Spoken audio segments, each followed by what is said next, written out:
இன்னைக்கு நம்ம என்ன பார்க்க போறோம்னா, அதாவது ஜனநாயகனுடைய படத்தை தான் இன்னைக்கு பத்தி பேச போறோம்.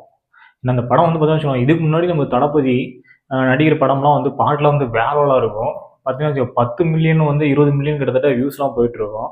அது பார்த்தீங்கன்னா ரசிகர்கள்லாம் வந்து தூக்கி வச்சு கொண்டாடுவாங்க. ஆனா, இப்போ பார்த்தீங்கன்னு வச்சுக்கோங்க சமீபத்தில அந்த பாட்டு ஒரு பாட்டு வந்துச்சு. அந்த பாட்டு எங்க போச்சு, எங்க இருக்குன்னு தெரிய மாட்டேங்குது. அதெல்லாம் என்ன பாட்டுன்னே தெரிய மாட்டேங்குது. அந்த பாட்டு சுத்தமா வந்து லிரிக்ஸ் யார் எழுதுனதே தெரியல. என்னமோ கண்ட்ராவியா லிரிக்ஸ் எழுதி வச்சிருக்கானுங்க. என்ன இந்த படம் வந்து ஜனநாயகன் படம் வந்து வெற்றிகரமா லாஸ்ட் படம் வேற விஜய் தளபதிக்கு வேற. இது படம் வந்து ஓடுமா, ஹிட் ஆகுமா, என்னன்னு ஃப்ளாப் ஆகுமா தெரியல. அத பத்தி என்ன சொல்லுவாங்க, அதுக்கு முன்னாடி ஆ இந்த படம் வந்து காப்பி அப்படின்னு சொல்லிட்டு இருக்கிறாங்க. பார்த்தீங்கன்னு வச்சுக்கோங்களேன், நம்ம பாலையா நடிச்ச படம் அப்படியே காப்பி அடிச்சிருக்காங்க. அச்சுவினோத அப்படியே காப்பி அடிச்சு இந்த படத்த வந்து தளபதிய வச்சு இயக்கியிருக்காங்கன்னு சொல்லிட்டு இருக்காங்க. ஆனா, இப்போ ஒண்ணு வந்துங்குது பார்த்துக்கோங்க. செகண்ட் லிரிக்ஸ் வந்து சாங்கு. அந்த சாங் வாயிலே நுழைய மாட்டேங்குது. அந்த பாட்டுலாம் அவன் எழுதுனானே தெரிய மாட்டேங்குது. ஆனா, கடைசி மூவி தளபதி விஜய்து. ஆனா, இந்த மாரி தளபதி விஜய் வந்து வச்சு செய்வாங்கன்னா என்னன்னே தெரியலைங்க. அந்த பாட்டு சுத்தமாவே இந்த பாட்டுலாம் ஓடுமா என்னன்னே தெரியல ரசிகர் மத்தியில. பொறுத்துன்னு தான் போனேன் என்ன பொறுத்தவரைக்கும். நான்லாம் பெருசா எதிர்பார்த்தேன். இந்த பாட்டுல வந்து பயங்கரமா இருக்கும். ஒரு செம்மையா இருக்கும். தளபதினாவே ஒரு ஹிட்டான பாட்டு தான். அவரு பாடுனா பாட்டு சொன்னா வெறித்தனமா போயிட்டு இருக்கும். அவரு நம்ம யூடியூப்ல சர்ச்சிங் பார்த்தோம்னு வச்சுக்கோங்களேன், அந்த பாட்டு தான் முதல் இடத்துல இருக்கும். அதுக்கு முன்னாடி படத்தெல்லாம் பார்த்தீங்கன்னா காலாட்ட படம், இதுக்கு முன்னாடி நடித்த படத்தெல்லாம் பார்த்தீங்கன்னா பாட்டுலாம் வியூஸ் பார்த்தீங்கன்னு வச்சுக்கோங்களேன், பல மில்லியன் வியூஸ் போயிட்டு இருக்கும். ஆனால் இப்போலாம் பார்த்தீங்கன்னு வச்சுக்கோங்களேன், அது தாண்டதே ரொம்ப பெருசா இருக்கு. ஒருவேளை தளபதியோடைய மவுஸ் ஒருவேளை மார்க்கெட்டு குறையுதோ சினிமாவில் என்னன்னு தெரியல, பொறுத்துன்னு தான் பார்க்கணும். ஆனால் இந்த படம் வந்து பெருசாக ஓடுமான்னு பார்த்தீங்கன்னு வச்சுக்கோங்களேன், கண்டிப்பாக ஓடாதுங்க. ஜனநாயகம் வந்து அட்ட பிளாப் தான் ஆக போகுது.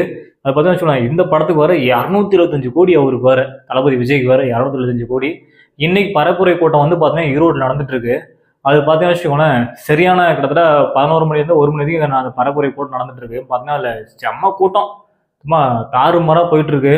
ஆனால் இதெல்லாம் பார்த்தீங்கன்னா ஒரு ரசிகர் மட்டும் பார்க்கறது தான், விஜயை பார்க்கறது தான் இவ்வளோ கூட்டம் வந்திருக்கு போலன்னு எனக்கு தோணுது. என்ன நடக்க போகுதுன்னு தெரியல. இவர் வேற சினிமா ஃபீல்டை விட்டுட்டு முற்றிலும் பார்த்தோம்னு வச்சுக்கோங்களேன் அரசியலுக்கு போயிட்டாரு. ஆனால் இந்த படம் வந்து எல்லாருமே தூக்கி வச்சு கொண்டாடிட்டு இருக்கிறாங்க. ஆனால் பாட்டை பார்த்தீங்கன்னு வச்சுக்கோங்க, அந்த பாட்டு ஒன்றுமே கிடையாது சுத்தம். இந்த சில இதெல்லாம் நம்ம பாட்டு கேட்டாலே புரிஞ்சுக்கலாம். ஒரு படம் பாட்டு இந்த அளவுக்கு பட்டாசு கிளப்புது, வேற இருக்கு, அந்த படம் வந்து வெறித்தனமாக இருக்குன்னு நம்ம நினைக்கலாம். பாட்டுலேயே ஒரு ஃபயரை காணும். அப்புறம் எங்கே போய் சினிமாவில் ஃபயர் இருக்க போகுது? அப்புறம் 2.5 மணி நேரத்தில் அட்ட பிளாப் தான் ஆக போகுது இந்த படம். பொறுத்து இருந்தால் பார்க்கணும் என்ன நடக்க போகுது அப்படின்ட்டு. இந்த இதுக்கு முன்னாடி படம் பார்த்தோம்னு ஷோ 2.5 மணி நேரம் ஷோ. ஆனால் ஜனநாயக படம் மட்டும் 3 மணி நேரம் புள்ளி 6 நிமிடம், கிட்டத்தட்ட 3 ஹவர் 6 நிமிடம் வந்து படம் ஒரு காட்சி நடத்த போகிறது அப்படின்னு சொல்லியிருக்காங்க. கிட்டத்தட்ட பார்த்தோம்னா ஷோ வந்து காலையிலே வந்து ஷோ வந்து கிடையாது. கிட்டத்தட்ட 9 மணிக்கு தான் ஷோ ஆரம்பிக்க போகுதுன்னு நினைக்கிறேன். பொங்கல் அப்போ தான் தெரியும் நினைக்கிறேன்.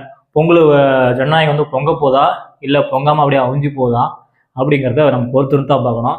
இந்த கதை எப்படிலாம் இருக்க போகுது ஜனநாயக படம் அப்படிங்கிறது, இந்த ரசிகர் மத்தியில் எப்படிலாம் பேசப்படுது அப்படிங்கிறத பொறுத்திருந்து தான் பார்ப்போம் என்ன நடக்க போகுதுன்ட்டு.